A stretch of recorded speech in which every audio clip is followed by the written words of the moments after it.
আসসালামু আলাইকুম, কিতা অবস্থা? বালা আছেন নি সব?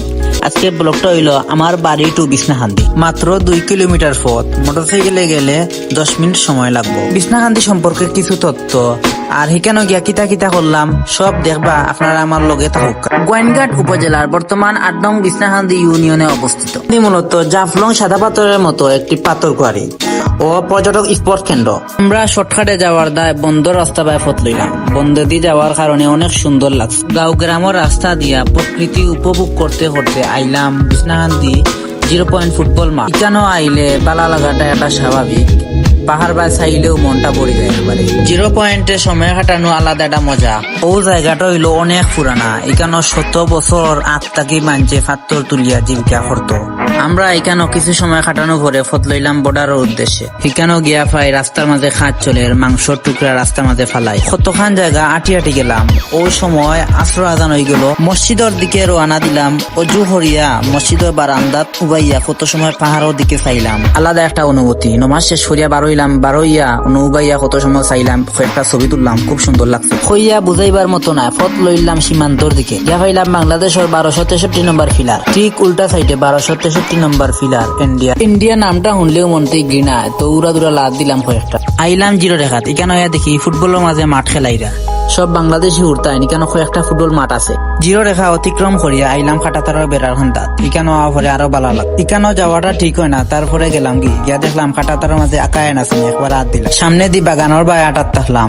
এখানেও গিয়া আখতা পাই শরবতর বোতল। ইতা শরবতর বোতল তো সিনেমাত দেখি, কিন্তু বাস্তবে দেখি না। খালি বোতল পাইয়া কতটা করলাম। যদি বড়া বোতল পাইতাম তে কিতা করলাম অনেক।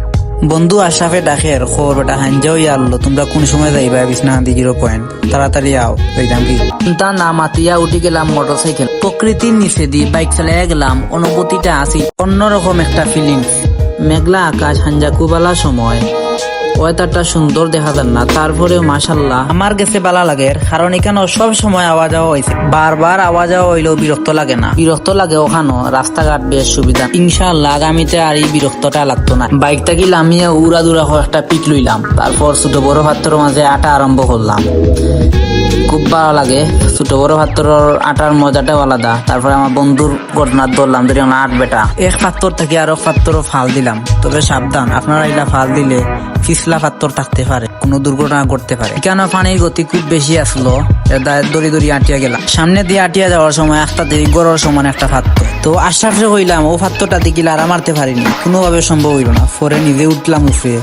উঠিয়া কত সময় উপরে নাচানাচি করলাম। উঠার পরে খুব মজাও লাগলো। ওই সময় পাথরে সেগুবে আমার উপরে উঠছে লামবে তাড়াতাড়ি। পরে লামি গেলাম। তবে পর্যটক 0 পয়েন্টের মাঝে মানুষ নাই হইলেও চলে। এই সময় মানুষ না থাকার কথা। বর্তমানে আমরা রাস্তা খারাপ, রাস্তা বন্ধ, এর কারণে মানুষ বাইরে থেকে মানুষ আইতে পারে না। সীমান্ত সাইনবোর্ড ফরিয়াও কোনো লাভ হইল না। সীমান্ত অতিক্রম করলাম। গিয়া পাইলাম আবারও বাঙ্গা শরবতর মিনি বোতল। সামনে গেলাম, গিয়া পাইলাম ফসা চিরা জুতা। হইলাম এখান বাংলাদেশও কিতা লাগে মার এটা ইন্ডিয়া ভাই। আটতে আটতে আর একটা হইলাম মিনি শরবতর বোতল লইয়া একবার আতো লইলাম। দেখলাম কি শরবতর বোতল রে। পরে একটা নিরাপদ জায়গা তুইলাম যে বাটে মানুষের খাওয়া লাগতো না। এবার মনে হয় জুতা আর শরবতর বোতলে আমার ফিস ছাড়তো না। ফাইলাম আর ওখান জুতা দিলাম ইটা ইন্ডিয়া ভাই। যতক্ষণ জায়গা আটি আইসি তা ফানির সময় হইলে ফানি থাকে, ফানি ডুবাইল থাকে। এখন আইসি এক জায়গাত কেন একটু ফানি আছে। ও পাত্তর থাকে ও পাত্তর যাওয়ার দায় ফাল দিলাম।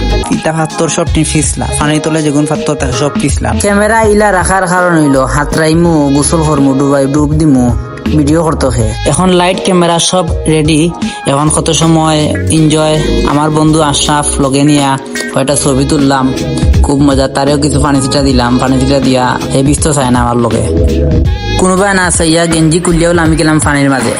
পানির মাঝে লামি আখতা আনিজি লাগলো। আখতা মনে হইল রে কিতারে আমার ফকেটও কিতা ফকেটর টেকা দেখি আখতা বা হরিয়া দেখি।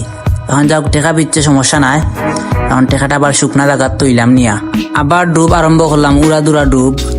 আখতার দেখি আমার জুতা থেকে ফাও ছুটিয়া আর কি। ফরিকে দৌড়লাম গিয়ে আগে ফাওরে ফাওয়া নিয়ে জুতা দুইটা হারাইলাম। শক্তি পরীক্ষা করার গিয়া পাথরটা তুলা মারলাম। পরে দিকে আমার ফিসকে দিকে গিয়ে টানলাম। ঠান্ডা পানির মাঝে গোড়াগড়ি করার পর আখতা পেশাবে ধরছে। চৌকিতা কর্ম আর ইন্ডিয়ার সীমানার ভিতরে গেলাম। ওখানেও গুরুত্বপূর্ণ কাজটা শেষ করিয়া দাদা হলোর উপহার দিয়ে আবার আইলাম। আবার পানির মাঝে লামিয়া উড়া দুরা হয়টা ডুব দিলাম। ইবাই দি সময় শর্ট, ইবাই হাঞ্জা হয়ে যার বাড়ি যাওয়া লাগবো তাড়াতাড়ি। এরপরে খাবার চুপড় বদলাইয়া আবার পালাহরি মাথা গুছলাম। এরপরে সুন্দর করে মাথা চিরুনি আবার লইয়া গেছিলাম। চিরুনি খান দি মাথা সুন্দর করে আশ্রাইলাম। আবার চশমা লাগাইয়া রেডি হয়ে গেলাম। আবার ছবি তোলার দায় কয়েকটা ছবি তুললাম সুন্দর করিয়া। ফিরার পথে গেছে বছর যে জুতা ওখান ফালাইয়া গেছিলাম ও জুতা ওখান দেখা যায় ফাত্তর সিফার মাঝে রয়েছে। তবে জুতাই গান সঙ্গী ছাড়া একলা একলাই কেন হে সিফার মাঝে বইতাছে।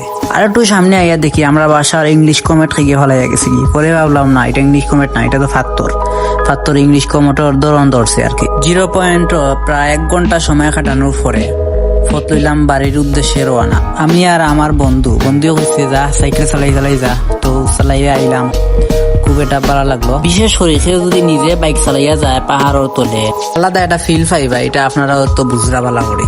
আবার সময় যে রাস্তা বাই দিয়ে আমরা আইসলাম এই রাস্তা বাই না গিয়ে আমরা বগাইয়া রাস্তা বাই গেলাম বন্ধুদি। রাস্তার মাঝখানে আখতা দেখি বিমানের পাইলট 2 জন বিমান ডেন করিয়া উবাইতাছে। তো যাক আমরা কারণে তারা কিছু অসুবিধা হয়ে গেছে, তারা বিমানটা বন্ধ করিয়া তারা আমরা সাইড দিচ্ছে। এখন কত হইলো বিছনাখান্দি নিয়ে নতুন কিছু খাওয়ার মতো কোনটা নাই। বিছনাখান্দি অনেক হাত থাকি এটা পরিচিত সারা বাংলাদেশের মাঝে। দেখা হবে পরবর্তী ব্লগে। লাইক অপশন মাঝে গুতাটা মারিলি।